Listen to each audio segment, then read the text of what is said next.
Opinião e notícia, cotidiano, saúde, comportamento, economia e a rotina nossa do dia a dia. Direitos, lutas, as relações de trabalho. Eu sou o André Acarini e o podcast da Contraficute está no ar.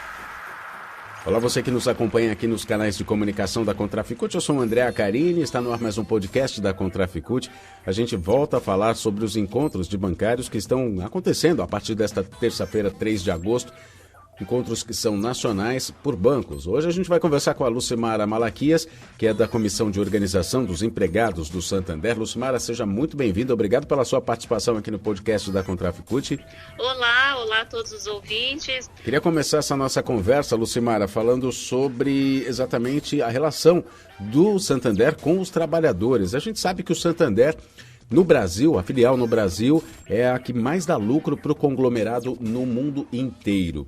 Ou seja, eles têm muito lucro, mas aqui no Brasil, ao invés de contratar mais funcionários, de proteger os trabalhadores, de garantir direitos, o que o Santander faz é demitir trabalhadores. Como é que é essa relação entre o Santander e o trabalhador no Brasil, Lucimara? Bom, o Santander ele é um banco extremamente antissindical, é um dos bancos que menos negocia.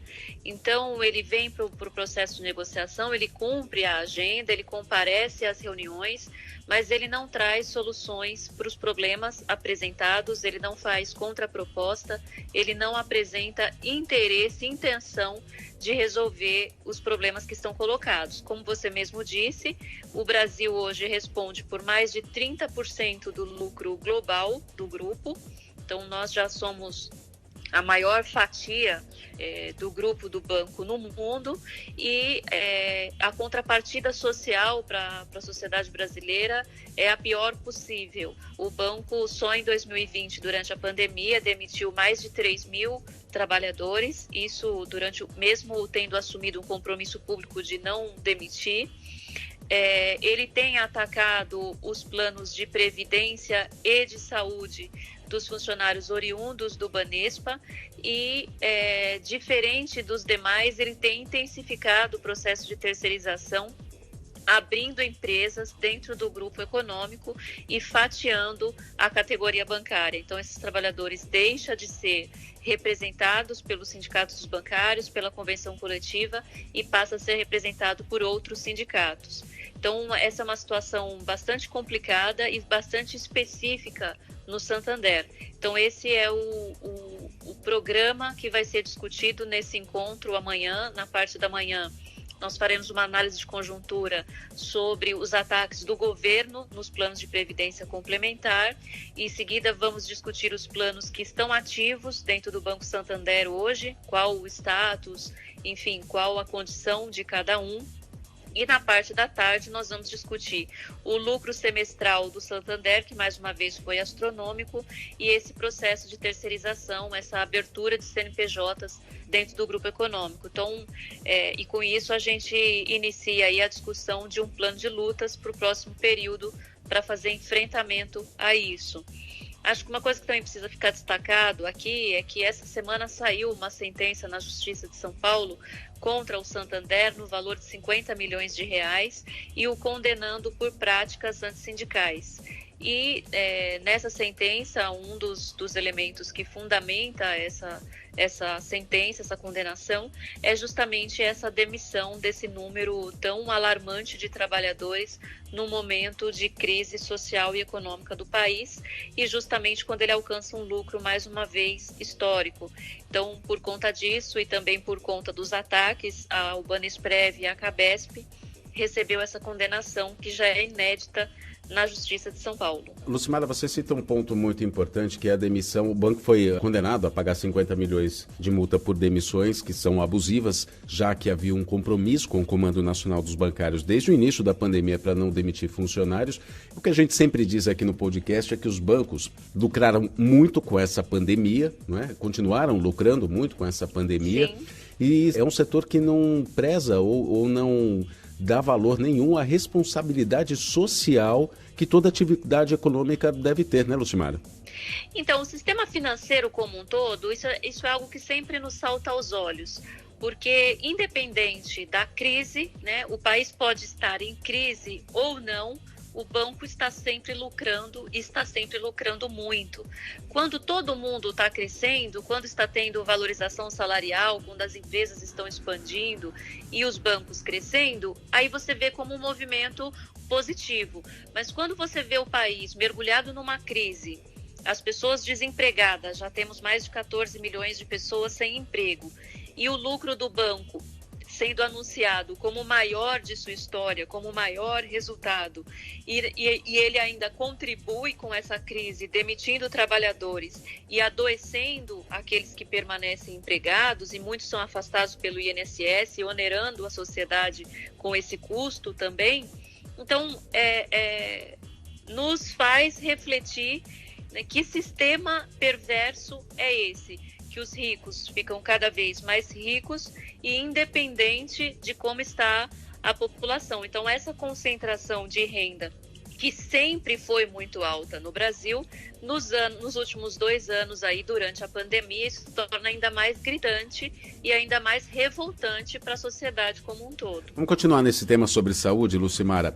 A saúde do trabalhador do Santander, especificamente, como é que está? Tem trabalhador em home office? O Santander está recrutando novamente ou está reconvocando novamente os trabalhadores para trabalhar presencialmente? Como é a saúde, como é a questão de saúde quando se fala nos trabalhadores do Santander?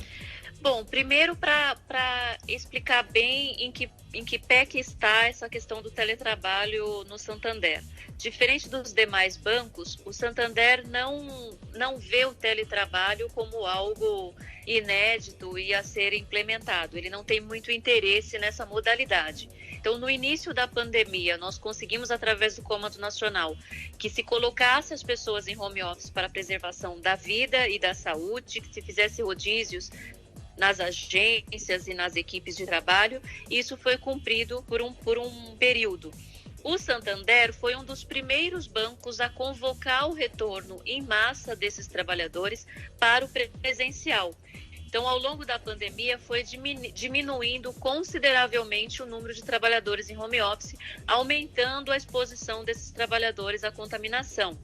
E aí, diferente do Itaú e do Bradesco, que negociaram acordos de teletrabalho, o Santander não fez esse acordo com o sindicato. Ele fez um acordo direto com os trabalhadores, que hoje alcança 500 pessoas apenas e estão concentrados na cidade de São Paulo. É um acordo péssimo para o trabalhador, porque não tem ajuda de custo, não tem controle de jornada, e nós já recebemos várias denúncias de extrapolação de jornada e de dificuldade de compensação e de receber essas horas como extra.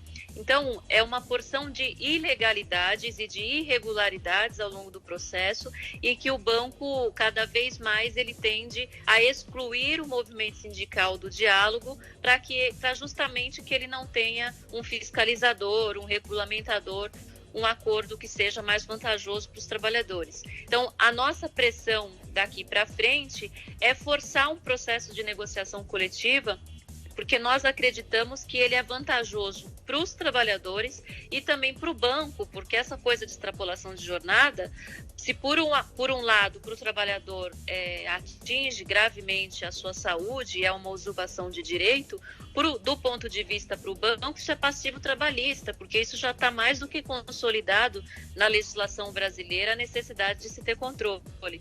Então, a negociação coletiva ela é vantajosa para todos os atores envolvidos, inclusive para o banco, porque traz mais segurança jurídica, que é algo extremamente importante para ele. E nessa sentença que saiu essa semana, o juiz também destaca a importância da negociação coletiva para frear essa ganância mercantilista.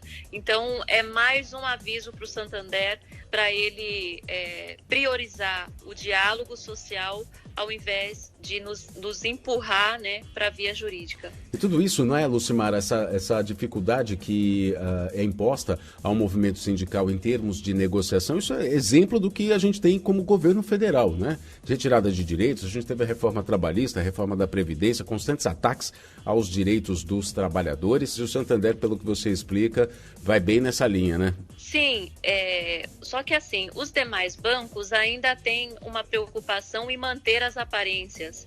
Então, uma vez ou outra, ainda há diálogo, ainda há negociação. No caso do Santander, é muito escancarado essa prática antissindical. Ele se recusa reiteradamente, de forma muito explícita, a fazer a negociação coletiva. E quando ele comparece às agendas, às reuniões, é algo totalmente... É muito fácil de você perceber que não há a intenção de se resolver os conflitos. E certamente numa relação como essa, o trabalhador perde e perde muito.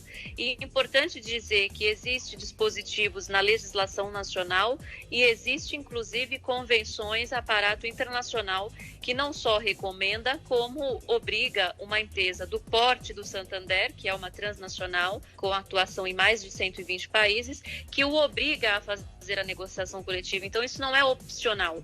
E é por isso que o Santander vem tendo aí várias perdas, várias sentenças condenatórias na justiça por conta dessa postura. Tem que chegar às vias jurídicas, de fato, né, Lucimara? É sempre algo muito complicado, é sempre lamentável, na verdade, porque a representação sindical existe justamente para fazer a negociação, não é? Mas a estratégia de luta dos trabalhadores inclui uma possível via jurídica para se conseguir direitos, para conseguir manter direitos? A linha jurídica nunca é a nossa primeira opção. Pelo contrário, a nossa primeira opção é sempre a negociação coletiva. Quando se esgota essa via, aí nós precisamos avaliar as vias judiciais. Então, nesse caso, a negociação coletiva, a ação sindical aliada às ações judiciais podem ser aí uma composição ideal, digamos assim, para a luta dos trabalhadores.